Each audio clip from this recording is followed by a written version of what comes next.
তারা বিব্রত বোধ করেন। এমন প্রশংসা বাক্য আমরা সবাই এক বাক্যে এক সুরে আমরা আদায় করি, ইয়া রাব্বি লাকাল হামদু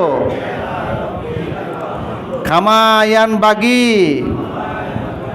লি জালালি ওয়াজহিকা ওয়া লি আযীমি সুলতানিকা। আলহামদুলিল্লাহ।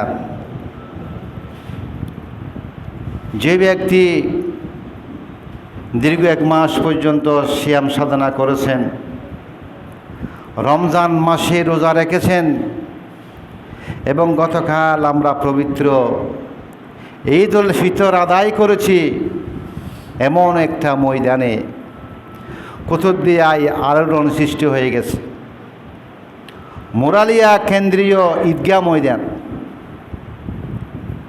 অসংখ্য এলাকার মুরব্বী, ছাত্র সবাই এসেছেন, অনেক মুসল্লি হয়েছেন। আপনারা যদি স্কুলের তলায় অথবা মসজিদে আয়োজন করতেন, সম্ভবত জায়গা সংকুলান হতো না। এমনভাবে চতুর্দিক থেকে আপনাদের ঈদগাহ ময়দানে এসেছেন।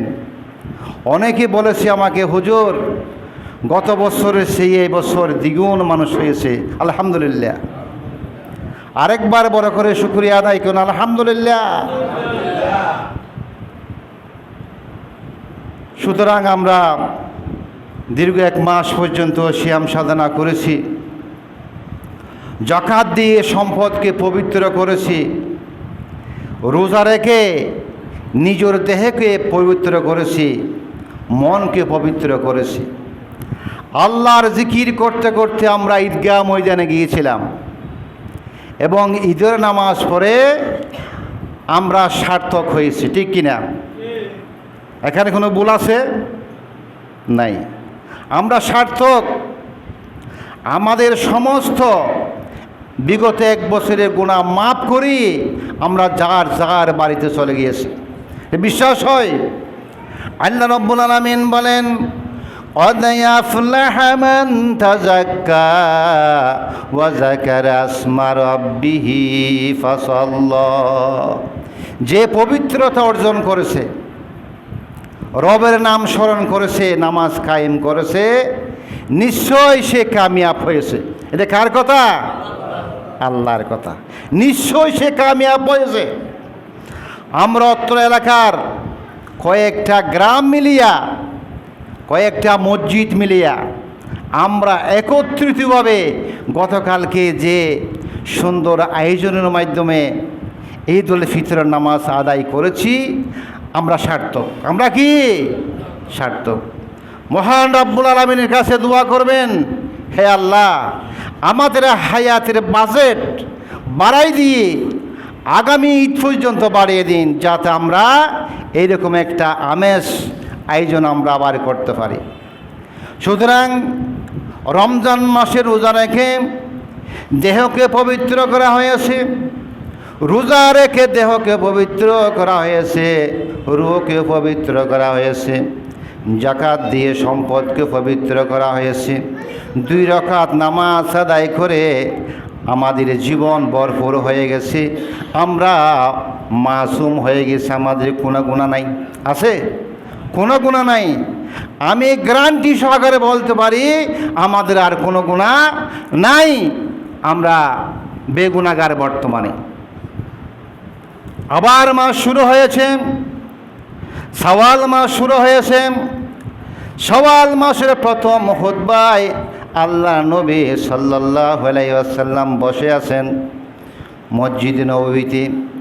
এমন সময় একজন নও মুসলিম সাহাবা এসে প্রশ্ন করল, ইয়া রাসূলুল্লাহ, ইয়া হাবিবাল্লাহ, আমার জীবনে আমি অনেক গুনাহ করি, আমার জীবনে আমি অনেক গুনার কাজ করি। ওমা, কি কি গুনার কাজ তুমি করো? ইয়া রাসূলুল্লাহ, আমি চুরি করি, আমি ডাকাতি করি, আমি মিথ্যা কথা বলি, আমি ব্যভিচার করি। ওমা, সমস্ত পাপ কাজ সে করে। মদ খায়, গাঁজা খায়, রাসূলুল্লাহ সাল্লাল্লাহু আলাইহি ওয়াসাল্লাম 1500 বছর আগে বলেছিল এমন একটা সময় আসবে এই যে মদকে তারা ভিন্ন ভাষায় ব্যবহার করবে, মদকে তারা ভিন্ন ভাষায় ব্যবহার করবে। বর্তমানে করা হচ্ছে ইয়াবা, পেনসিডিল, গাঁজা, সিগারেট, বেনসন, গোল্ড, সমস্ত কিছু মদের মধ্যে পড়ে। অ্যালকোহল জাতীয় খাদ্য, আমরা যে কোকাকোলা জাতীয় খাদ্য খাই, আমি আপনাদের বলি এর উপর আমার প্রশিক্ষণ আছে। এই অ্যালকোহল জাতীয় খাদ্যের মধ্যে 0.25% মদ আছে। আমরা জানি না, আমরা কুনিং খন্ডারে গিয়া ঠান্ডা খাই, ওখানে 0.5%, 0.25% মদ আছে, আমরা কেউ জানি না। প্রতিনিয়তই আমরা মদ পান করিতেছি। সুতরাং যে খাদ্যের মধ্যে 0 পরিমাণ লাভ নাই, আপনি সেই খাদ্য কেন পান করবেন?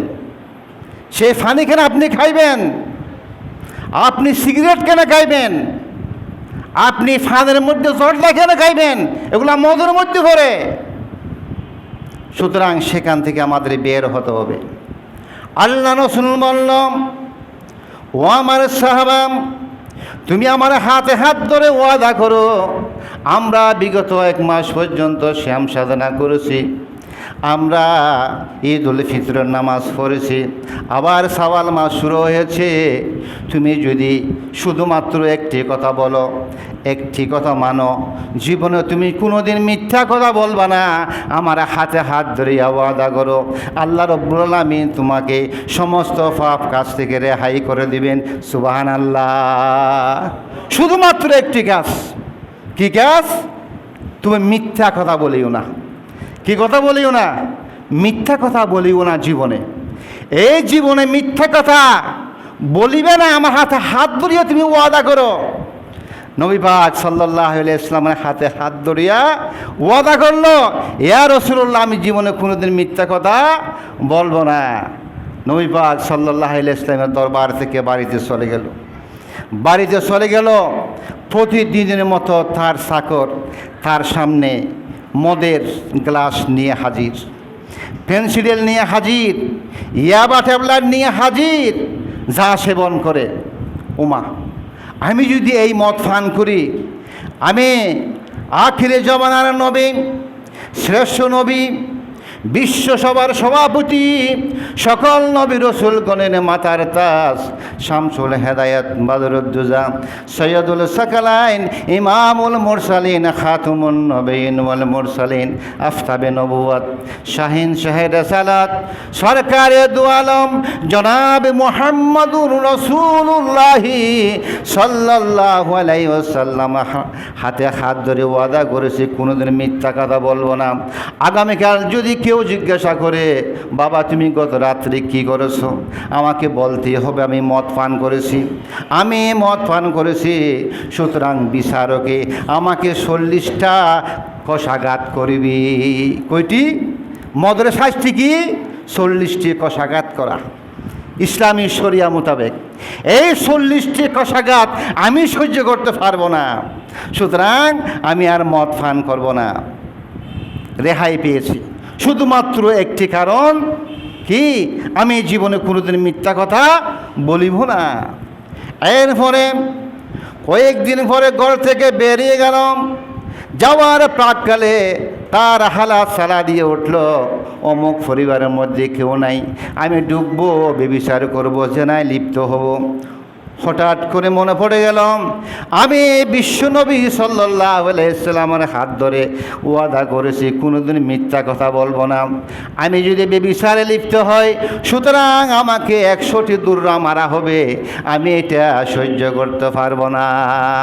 আরেকদিন চুরি করার জন্য বের হয়েছে, ঠিক তদ্রূপ সে মনে পড়ল, আমি রাসূলের হাত ধরিয়া ওয়াদা করেছি মিথ্যা কথা বলা যাবে না। যদি আমি চুরি করি, আগামীকাল বিচারকে আমার হাত কেটে ফেলবে। যেহেতু আমি মিথ্যা কথা বলতে পারবো না, চুরি করছি স্বীকার করতে হবে, চুরি করছি স্বীকার করতে হবে।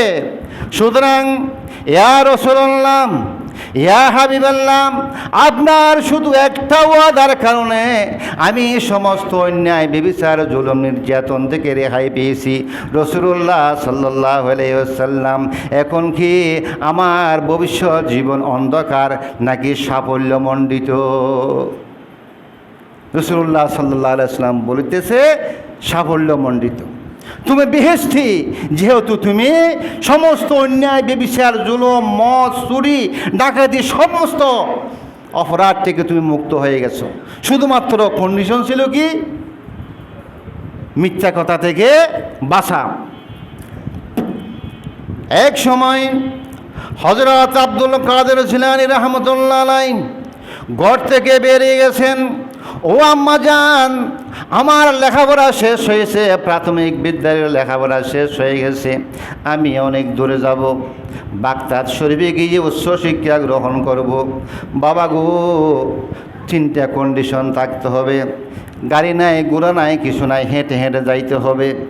ও ফুত, ও আমার বাসাদন, যদিও বা তুমি বিপদে পড়ো, কোনোদিন মিথ্যা কথা বলবা না, সত্য কথা বলবা। আম্মা জানের হাত ধরিয়া ওয়াদা করলাম। ঘর থেকে বেরিয়ে গেছেন, 50টি স্বর্ণের মোহর বগলের তলে সেলাই করে দিয়া ঘর থেকে চলে গেছেন। অনেক দূর যাওয়ার পরে সমোহনের রাস্তা, হঠাৎ করিয়া 3 জন সাথী ছিল, আব্দুল কাদের সহ 60 জন। এই 60 জনকে ডাকাতি আক্রমণ করে ফেলল। তাদের কাছে টাকা পয়সা যা ছিল সমস্ত কিছু তারা নিয়ে ফেলল। আব্দুল কাদেরকে জিজ্ঞাসা করলে, ও বাসাদন, তোমার কাছে কোনো টাকা পয়সা আছে কিনা? তোমার কাছে কোনো টাকা পয়সা আছে কিনা? আব্দুল কাদের বললেন, ও ডাকাতের সর্দার, আমার আম্মা আমাকে বিদায়কালে আমাকে ওয়াদা করিয়েছেন, ও বাসাদন, যদি বা কোনোদিন তুমি বিপদে পড়ো, মিথ্যা কথা বলিও না। আমার ডান বাগলের তলে 50টি স্বর্ণের মোহর আছে। সুবহানাল্লাহ, সবাই বলুন সুবহানাল্লাহ। 50টি স্বর্ণের মোহর আছে। কি ব্যাপার? আমি তো তোমাকে ওই জায়গার মধ্যে স্বর্ণের মোহর আছে আমি এটা জানি না, কেন তুমি স্বীকার করেছো? আমার আম্মা ওয়াদা করিয়েছেন, যদিও বা বিপদে পড়ো, কোনোদিন মিথ্যা কথা বলবা না। ওই ডাকাত আব্দুল কাদের জিলানী রাহমাতুল্লাহর ফাইয়ে পড়ে ক্ষমা চেয়ে নিল এবং গাঢ় অপনার দিয়ে বাগদাদ শরীফে পৌঁছে দিয়েছে। আলহামদুলিল্লাহ, সত্য কথা বলার জন্য মুক্তি পেয়েছেন। আরেকজন রাখাল আমরা সবাই জানি, বনের দ্বারে গরু চড়াট করার জন্য গেছেন। হঠাৎ করে উচ্চ স্বরে বলেতেছে, বাঘ আসিতেছে, বাঘ আসিতেছে, আমাকে বাঘে আক্রমণ করিতেছে, আপনারা আমাকে রক্ষা করার জন্য আসেন। এলাকার মানুষ, প্রতিবেশী দা হন্দা ছুরি লাঠি নিয়ে তাকে বাঁচার জন্য চলে গিয়েছেন। হঠাৎ করে সে কিলকিল করে হেসে দিল। ও ছেলে, তুমি উচ্চ স্বরে বলেছিলাম বাঘ এসেছে, বাঘ এসেছে, বাঘ আক্রমণ করিতেছে, কই বাঘ এখন দেখা যায় না কেন? বাঘ কই? ওদের না, আমি মিথ্যা কথা বলেছি, দুষ্টামি করলাম। নাউজুবিল্লাহ, মিথ্যা কথা বলেছি, দুষ্টামি করলাম। আরেকদিন একই জায়গায় গরু চড়াট করার জন্য গেছেন। হঠাৎ করিয়া চিল্লাচিল্লি করলো, উচ্চস্বরে আওয়াজ করলো, ও প্রতিবেশীরা, আপনারা আমাকে উদ্ধারের জন্য আসেন, সত্য সত্য আজকে বাঘ এসেছে, বাঘে আমাকে খেয়ে ফেলবে। তার এই আওয়াজে প্রতিবেশী কেউ ছাড়া দিল না। সবাই মনে করেছে ওই ছেলেটা মিথ্যা কথা বলে। কি বলে? মিথ্যা কথা বলে। সুতরাং কেউ গেল না। সত্য সত্য সেদিন বাঘ এসে তাকে খেয়ে ফেলেছে। মিথ্যা কথা বলার জন্য সে ধ্বংস হয়ে গেছে। আর এদিকে আমাদের বরফির সাহেব মহোদয় আব্দুল কাদের জিলানী রহিমাহুল্লাহ সত্য কথা বলার কারণে সে মুক্তি পেয়েছে। কে পেয়েছে? মুক্তি পেয়েছে। সুতরাং আমাদেরকে সব সময় সত্য কথাই বলতে হবে, সত্য কথাই বলতে হবে। আমরা জানি না আমাদের দেশে এমন অবস্থায় আমরা চলে এসেছি, আমাদের দেশে সুদকে বলা হয় ইন্টারেস্ট। আমরা জানি না সুদকে বলে ইন্টারেস্ট, ঘুষকে বলা হয় সালামি, জুয়াকে বলা হয় ক্যাসিনো। এখন আপনার বাড়িতে, আমার বাড়িতে, সব জায়গায় টাচ মোবাইল আছে। যুবকেরা কেসিনো খেলা খেলে তাদের ইমান নষ্ট করে দিচ্ছে জুয়া খেলা। জুয়ার নাম বর্তমানে দেওয়া হয়েছে কেসিনো। মদকে বলা হয় অ্যালকোহল, গাঁজাকে বলা হয় বেনসন সিগারেট, গোল্ডলেপ, বেশ্যাকে বলা হয় মডেল। সেই দেশে আমরা বসবাস করিতেছি। সুতরাং আমাদেরকে বুঝতে হবে কি জিনিস আমি পান করিতেছি, কি খাইতেছি, কেন খামাকা আমার শরীর নষ্ট হয় এমন জিনিস আমরা সেবন করব। আল্লাহ রাব্বুল আলামিন আমাদেরকে তৌফিক দান করো। এই যে শাওয়াল মাসের প্রথম খুতবা, প্রথম জুমা, আমরা ওয়াদাবদ্ধ হব আজকে এখানে যারা এসেছি আমরা কোনোদিন আমাদের জীবনে মিথ্যা কথা বলবো না। আপনারা কি ওয়াদা করতে পারবেন? দু হাত উঁচু করে দেখান, আমার জীবনে আমি আর কোনোদিন মিথ্যা কথা বলবো না। পারবেন কি না? তাহলে দু হাত উঁচু করে দেখান।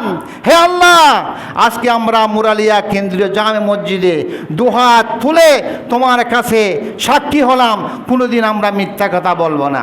মিথ্যা কথা যদি আপনি না বলেন, আমি গ্যারান্টি সহকারে বলতেছি আপনার জীবন সার্থক হবে, আপনার জন্ম সার্থক হবে। সুতরাং আল্লাহ রাব্বুল আলামিন আমাদেরকে সেই তৌফিক দান করুন।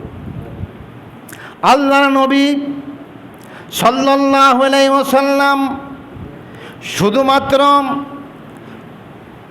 সমস্ত সাহাবাদেরকে বলে গিয়েছিল, ও আমার সাহাবারা, আমি দুনিয়ার মধ্যে বেশি দিন থাকবো না, আমি দুনিয়া থেকে বিদায় নিয়ে যাব।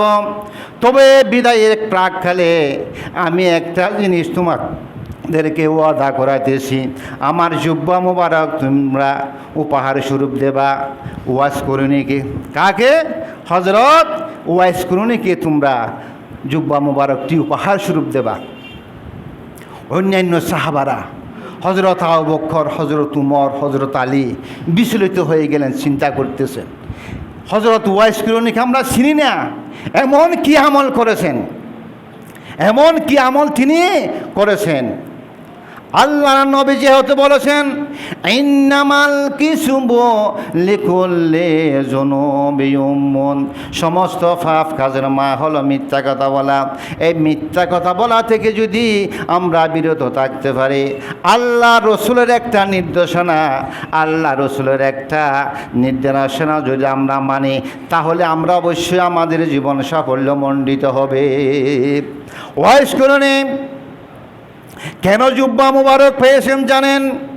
হঠাৎ করিয়া হজরত আলী এবং হজরত উমর রাদিয়াল্লাহু তাআলা আনহু হজরত ওয়াইস করিনের দরজার সামনে উপস্থিত, নামাজ পড়িতেছেন। নামাজ শেষ হয়ে গেল, তখন দরজা খুলে দেখতেছে দুইজন আল্লাহর সাহাবা উপস্থিত। আমি মদিনার সুঘ্রাণ পাচ্ছি, আমার বাড়ির সামনে কে দাঁড়িয়ে আছেন? কেন আপনারা আমার বাসায় এসেছেন, আমার বাড়িতে এসেছেন? ও ওয়াজ করুনি, আল্লাহ রসুল ওসিয়ত করে গেছেন, আল্লাহ রসুলের গায়ের জুব্বা মোবারক তোমাকে বকশিশ দেওয়ার জন্য, দান করার জন্য, তুমি এটা গ্রহণ করো। তুমি কি আমল করেছিলে আমাদেরকে বলতে হবে। ও আল্লাহর সাহাবেরা, জেনে রাখো, আল্লাহ নবী উহুদের প্রান্তরে যখন শুধুমাত্র একটা দাঁত শহীদ হয়ে গেছে, আমি শোনা মাত্র কষ্টি পাথর হাতে নিয়ে আমি ওয়াজ করে নিয়ে বাসায় বসে বসে একটা, দুটা, তিনটা নয়, 32টা দাঁত আমি ভেঙে দিয়েছি। সুবহানাল্লাহ।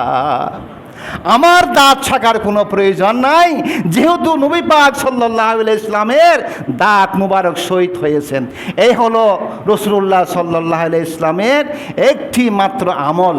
শুধু দাঁত ভেঙে গেছে, এই জন্য তার 32টা দাঁত ভেঙে ফেললো, শহীদ করে দিয়েছে। হঠাৎ করিয়া দেখলাম আমার নবী সাল্লাল্লাহু আলাইহি ওয়াসাল্লাম আমার সামনে এসে আমার মুখের মধ্যে রুমাল দিয়ে রক্ত মাখা মুখকে পরিষ্কার করিতেছে। সুবহানাল্লাহ। পরিষ্কার করিতেছে, শুধুমাত্র একটি দাঁত ভেঙেছে, এর কারণে ওয়াজ করে নিয়ে 32টা দাঁত ভেঙে ফেলে দিয়েছে। শুধুমাত্র একটি আমলের কারণে নবী পাক সাল্লাল্লাহু আলাইহি ইসলামের জুব্বা মুবারক ওয়াইস করণীকে দেওয়া হয়েছে। আজকে আমরা এই শাহজাহান মসজিদে ওয়াদা করেছি আমরা কোনোদিনই মিথ্যা কথা বলবো না। সুতরাং নবী পাক সাল্লাল্লাহু আলাইহি সাল্লামের এই অর্ডারটা যদি আমরা পালন করি অবশ্যই আমরা বেহেশতের মধ্যে চলে যাব। আল্লাহ রব্বুল আলামিন বলেন, ইন্নাল্লাযীনা আমানু ওয়া আমিলুস সালিহাতি লাহুম জান্নাতুন তাজরি মিন তাহতিহাল আনহার যালিকাল ফাওজুল কবীর। যারা ঈমান আনে সৎ কাজ করে তাদের জন্য রয়েছে জান্নাত যার নিম্ন দেশে নদীসমূহ প্রবাহিত। এটাই হলো মহা সাফল্য, এটা হলো মহা সাফল্য। সুতরাং আমাদের জীবন সার্থক। আমরা বিগত 1 মাস পর্যন্ত শ্যাম সাধনা করেছি। গতকাল আমরা ঈদগাহ ময়দানে এসে 2 রাকাত ওয়াজিব নামাজ আদায় করেছি সবাই মিলেমিশে। সুতরাং সমস্ত গুনাহ মাফ করে আমরা যার যার বাড়িতে চলে গিয়েছি। সুতরাং আমরা বেহেশতি, নিশ্চিত আমরা বেহেশতের মধ্যে যাব।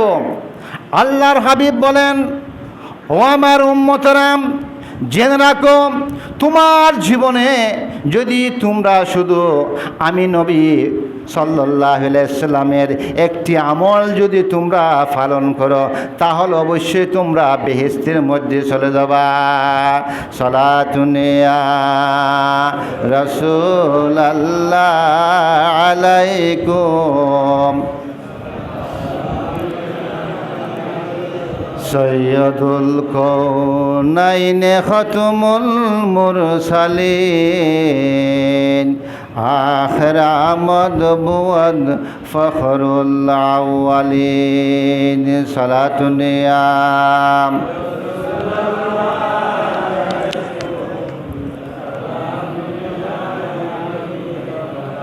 শুধুমাত্র নেক আমল। আল্লাহ চাহ আমার বান্দারা নেক আমল করে কিনা। নেক আমল চলবে, আর কোনো কিছু চলবে না। 88 সরমুনাই, ফুরফুরা, মাইজবান্ডারি, চন্দ্রপাড়া, দেওয়ানবাগ, জৈনপুর, রাজারবাগ, গারাঙ্গিয়া, তাবলিগ কোনো কিছু চলবে না। কাল কিয়ামতের ময়দানে চলবে? চলবে না। আওয়ামী লীগ, বিএনপি, জাতীয় পার্টি, আমি মুফতি, আমি মুহাদ্দিস, আমি পীর সাহেব, কিছুই চলবে না। শুধুমাত্র চলবে নেক আমল। কি আমল? নেক আমল।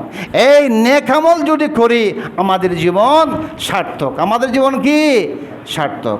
সুতরাং আমি প্রথমেই বলেছিলাম আজকে এমন একটা মেসেজ আমি দেব যে মেসেজটা আপনারা দুপুরে, আসরে, মাগরিবে, এশায় এবং ফজর নামাজে যদি 3 বার পড়েন আপনার জীবন সার্থক।